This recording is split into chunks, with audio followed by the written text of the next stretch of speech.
hitters for a long time. And today's game now, with the way pitchers are trying to pitch and the way hitters are trying to hit, the most important thing, I think, the thing that really jumps out at me that is the ability to throw a quality strike when you have to get back in the count.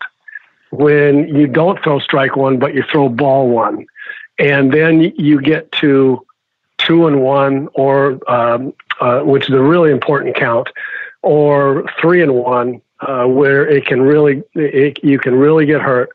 The ability to throw a ball for a strike to get back in the count that someone's not going to tattoo, something that's not right in the middle, is what separates pitchers these days. And when I say when Gibson was good, he was great. He would throw his 4-seam fastball and his 2-seam fastball in a great spot on a corner when he had to. And when he wasn't able to do that, and oftentimes with Kyle, he'd miss by 2 or 3 inches off that. I mean, he'd throw the ball on the side of the plate that he wanted to, and it wouldn't be. He wasn't throwing the ball in the opposite batter's box anymore, like he did earlier in his career when he was struggling. But he just couldn't seem to make that quality strike pitch to get back in the count when he had to. That's when he would not give in and throw the ball down the middle. I mean, and throw a low strike and hope to get a ground ball. He would keep going for the corners, and when he didn't have it, it just didn't work. And so I think people that are they're fans of the game that want to watch now for any pitcher, watch and see how they're able to throw some kind of pitch that is either on the corner that a hitter doesn't want to swing at, or a completely different pitch that would fool a hitter in a certain count, to get themselves back in the count so that they then can work on their nasty stuff in the strike zone again. That's the biggest deal, and that's where Kyle just was not consistent enough. Let's talk about the possibility of Zach Wheeler, and then next week or in the future, I want to talk about kind of a philosophical question. Is there any way the Twins' offense could actually be better next year? I have some ideas on that. It might be a fun topic to kick around for a show. For today, let's talk Zach Wheeler, though. And let me thank Tony Hoaglund, Hoaglund, your State Farm agent. He handles my insurance, handles Michael Russo's insurance. I've had a couple people reach out to me or listeners for his information lately. So he's running a business that is attracting a lot of people. Check him out, Hoaglund. Hi, TALKNORTH listeners. I wanted to let you all know about State Farm's new Quotes for Good program. We partner with local nonprofits to raise money for great causes. For the Roy Smalley Show, I will be donating $10 to pitch in for baseball and softball. This provides baseball and softball equipment for kids in need. Be sure to mention the show when you reach out to us so that we can track the donations. You can reach us at 763-421-4900 or check out our website at champlininsurance.com. So Zach Wheeler is kind of the quintessential free agency test prospect case in that the Twins are rumored to be interested in him. That makes all kinds of sense. Everybody else is rumored to be interested in him as well. So this is just a reminder to get a free agent. You don't get it because you made the most creative offer or the median offer. You have to outbid everybody else who's interested, and that doesn't always work out. How hard do you think they should go after Zach Wheeler? At what level do you think they should say, nope, not for us? I really can't tell. It's a monetary decision, right? Obviously, it's like what, and that's why Falvey and Levine will get paid the huge dollars because they'll decide how to spend huge dollars, and I don't know what constitutes huge in each case, right? We know that huge is going to be set by Garrett Cole. At some point in time, it would be huge dollars for Wheeler as well, and that's when you have to say no, not huge for this guy. And I really don't know, where that is. Zach Wheeler's got great stuff. He's an interesting deal because he flirts with us with what we've always said about going out and getting free agent pitchers that can blow out at any time, and you've spent all that money and got nothing. And he's been hurt, a couple of times. And so this is a gamble for anybody, and that will figure it out to that how big is huge, how big is too much. And if I believe that the bidding process for him is going to be up there in ultimately in the relative stratosphere for somebody of his with his body of work so far, and it remains to be seen. I mean, whether if they were to spend, here's what I think is interesting. If you want to be in the bidding for Garrett Cole, for example, then you're done. And is Garrett Cole enough? Is one guy enough? With Garrett, with Cole and Barrios, and then Odorizzi, and then whomever, is that it? Does that make you a big time contender, or do you need two people? And can you spend similar money that you would spend on Garrett Cole and get two guys, or something close to it?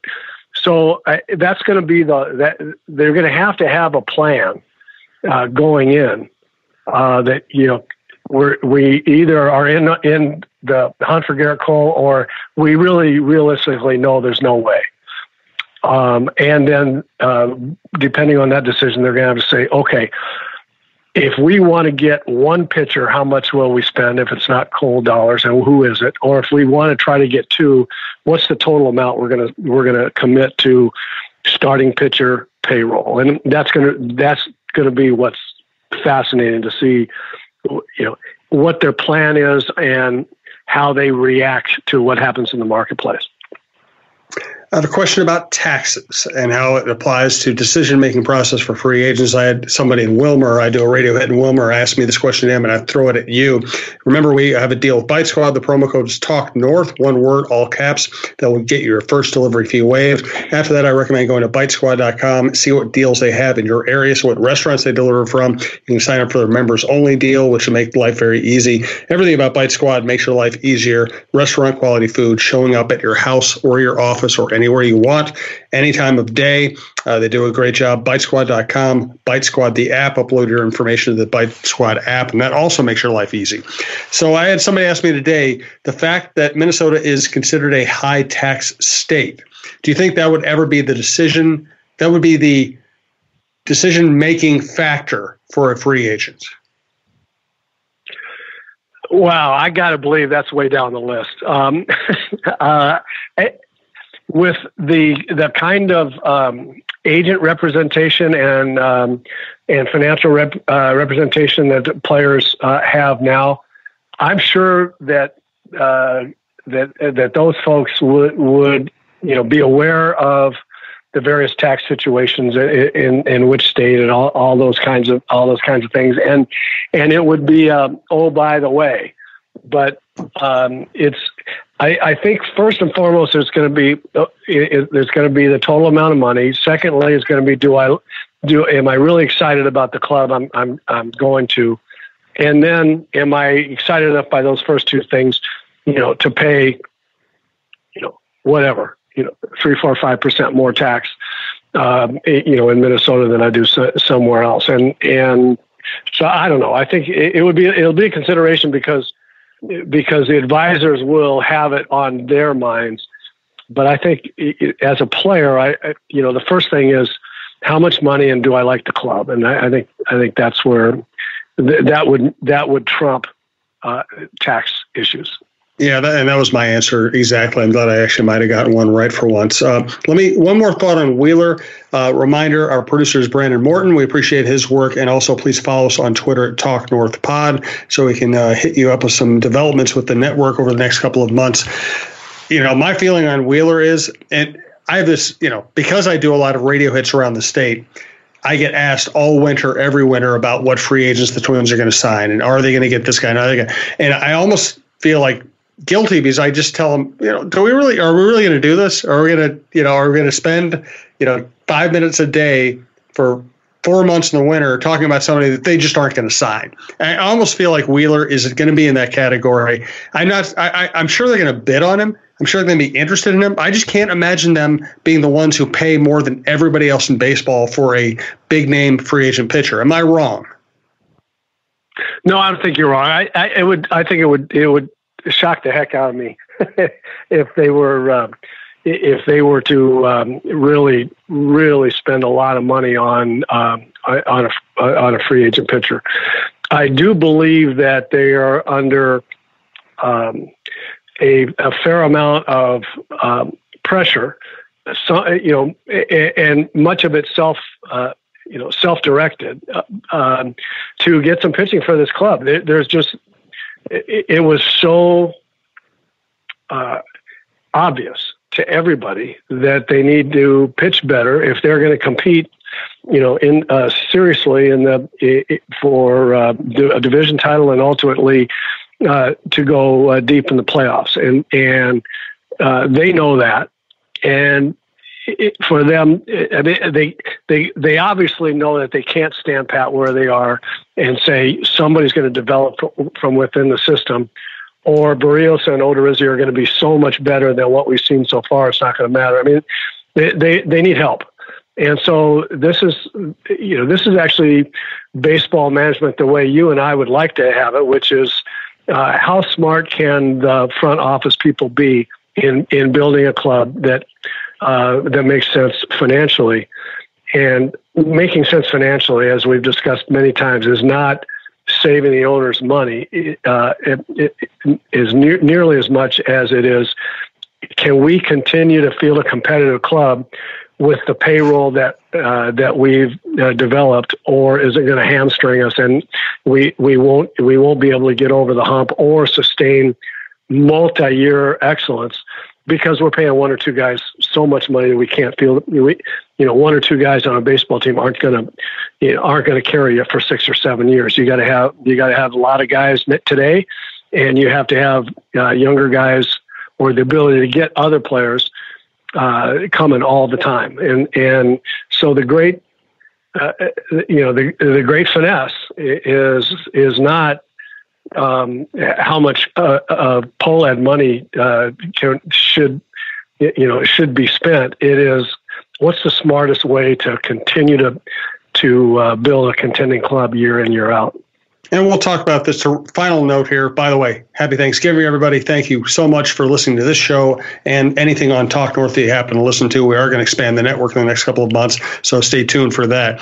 The final thought on this, and we can get into this more in depth later, but I will remind people, yes, we could just fantasize about a world where the Twins spend $200 million of payroll every year. It's not going to happen, so I don't like spending a lot of time on it. I will tell you that I've had conversations with Twins front office people where they've told me that their research indicates that if you spend more than X percentage of your payroll on one player, as they were with Joe Mauer, as if they went and got Jarrett Cole, they would be.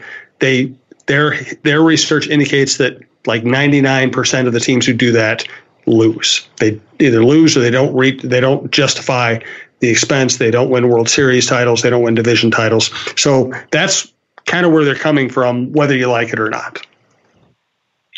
Right. And the truth of the matter is that the being enamored, the fans being enamored of a big free agent signing translates to people in the ballpark and excitement about the team for about long enough to see, well, this isn't helping either. It's winning is what does everything. What cures everything, and so that kind of research is important because what the pressure that they won't succumb to, nor should they succumb to, is we were so close last year. You have to spend boatloads of money to buy us a World Series this year, and then you spend they give into that pressure. They spend a lot of money, and it doesn't work. And now, according to the research, they are really, really hamstrung. Can't do that. You just can't. You have to be smart about how you build a team. And the truth of the matter is, the Twins may not, from a practical standpoint, they may be 2 years away instead of 1 year away, and it may take them a full,